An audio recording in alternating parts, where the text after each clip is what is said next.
Isang simpleng direct message ang nauwi sa isang nakakatuwang kwento matapos sorpresahin ni Barbie Imperial ang isa sa kanyang mga tagahanga.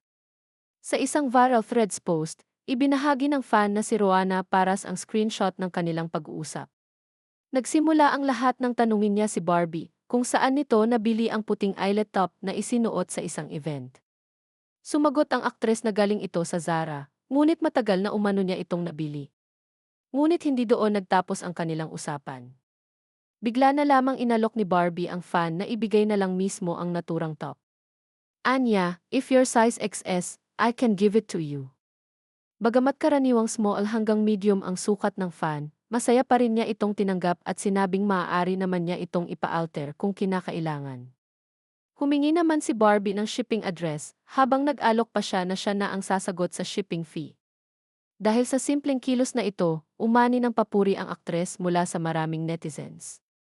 Marami ang nagsabing ipinakita ni Barbie ang kanyang kabaitan, pagiging mapagkumbaba, at malasakit sa kanyang mga tagahanga. Minsan, hindi ang grandeng regalo ang pinaka-naaalala ng isang fan, kundi ang simpleng kabutihang nagmumula sa puso. Ikaw, kung bibigyan ka ng isang artista ng personal niyang gamit, sino ang pipiliin mo at bakit?